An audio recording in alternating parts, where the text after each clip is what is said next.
એક કહેવત તો આપ સૌએ સાંભળી હશે કે ઉલ્ટા ચોર કોતવાલ કો ડાંટે. આ કહેવત હવે ક્યાંક ને ક્યાંક કચ્છમાં સાબિત થતી હોય તેવું લાગી રહ્યું છે. કારણ કે મહિલાઓએ જનતા રેડ કરીને બુટલેગરનો ભાંડો ફોડ્યો ત્યારે પોલીસે તે મહિલાને અને આપ નેતાને સમન્સ પાઠવે છે અને જનતા રેડ કરીને જેને બુટલેગરનો ભાંડો ફોડ્યો છે તેને પોલીસ સ્ટેશને બોલાવવામાં આવે છે. શું ને સમગ્ર મામલો તેની વિગતે ચર્ચા કરીશું. નમસ્કાર, હું છું પ્રથમ મોદી, આપ જોઈ રહ્યા છો નિર્ભય ન્યૂઝ. કચ્છમાં દારૂના અડ્ડા ધમધમી રહ્યા છે તે વાત આપ સૌ જાણે છે. જે મુદ્દે હવે ત્યાંના સ્થાનિકો ત્રાહિમામ પુકારી ઉઠ્યા હતા અને જે બાદ એક મહિલા અને આમ આદમી પાર્ટીના નેતા કાયનાત અંસારીને જાણ કરી અને તેમણે એક જનતા રેડ કરી અને દારૂનો બધો મુદ્દામાં લઈને સમખિયારી પોલીસ સ્ટેશને પહોંચી ગયા અને ત્યાં મોટી બબાલ કરી હતી. થોડા સમય પહેલા આપણે જોયું હતું. જે બાદ હવે બુટલેગરોને પકડવાના બદલે આપ નેતાને સમન્સ પાઠવીને પોલીસ સ્ટેશન બોલાવવામાં આવ્યા. ત્યારે આપના પૂર્વ કચ્છ જિલ્લાના પ્રમુખ કાયનાત અંસારી અને હોદ્દેદારો સહિત કાર્યકર્તાઓ પોલીસ સ્ટેશને પહોંચ્યા અને ત્યાં બબાલ કરી હતી. સાંભળીએ તેમણે શું કહ્યું હતું અને નજર કરીએ તે દ્રશ્યો પર. नमस्कार, मेरा नाम डॉक्टर कायनात अंसारी आता है, प्रमुख पूर्व कच्छ आम आदमी पार्टी। हम लोगों ने 1 तारीख को 1 जनवरी को एक आधोई में जनता रेड की थी। तो वहाँ की लेडीज ने हमें बुलाया था कि बहुत दारू से परेशान है और पुलिस कुछ कार्रवाई नहीं कर रही थी। तो हम लोग वहाँ जाके जनता रेड करके दारू पकड़ के पुलिस को लाके दिया हमने। तो हमें एक समन्स दिया गया और इस समन्स के तहत हमें आज यहाँ पर पुलिस स्टेशन में हाजिर होना था। एज रिस्पॉन्सिबल सिटीजन हम पुलिस की पूरी मदद करेंगे इस कार्यवाही में और हम यहाँ पर आज हाजिर हुए हैं।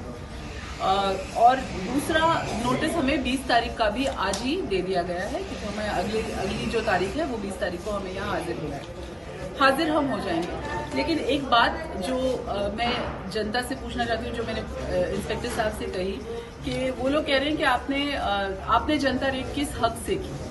तो मैंने उनसे 2 सवाल किए कि पहला आप बताइए कि दारू मिलनी चाहिए या नहीं मिलनी चाहिए। उन्होंने बोला नहीं मिलनी चाहिए। तो ये अपेक्षा हम किससे रखते हैं? पुलिस प्रशासन से? तो उन्होंने कहा बिल्कुल। तो अगर आपने वो काम नहीं किया तो फिर जनता रेड के अलावा हमारे पास क्या ऑप्शन बचता है?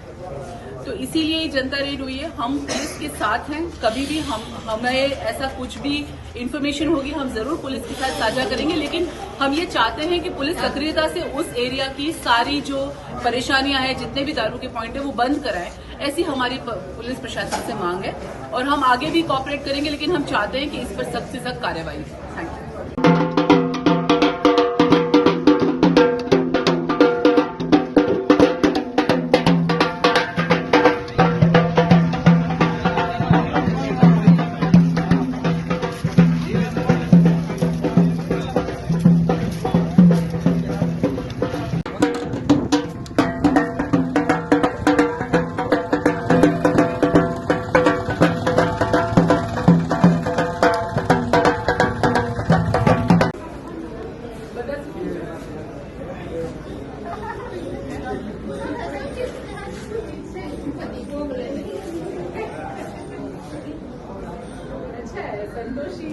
ગુજરાતમાં અવનવાર આપણે જોયું છે કે આરોપો પોલીસ પર લાગ્યા છે અને પોલીસ બુટલેગરોને સમર્થન આપે છે અને આવી ઘટના જ્યારે બને છે ત્યારે આરોપો ક્યાંક ને ક્યાંક સાચા પડતા હોય તેવું લાગી રહેતું હોય છે. કારણ કે જે લોકો બુટલેગરોના ધંધા ઉજાગર કરે છે અને તેનો ભાંડો ફોડે છે તેમને સમર્થન આપવાને બદલે પોલીસ બુટલેગરોને બચાવવા માંગતી હોય તેવું અત્યારે ક્યાંક ને ક્યાંક લાગી રહ્યું છે. આ વિષયને લઈને તમારો શું અભિપ્રાય છે તમને કમેન્ટ કરી ચોક્કસથી જણાવજો અને અમારી ચેનલ નિર્ભય ન્યૂઝને લાઈક, શેર અને સબસ્ક્રાઇબ કરવાનું ભૂલશો નહીં.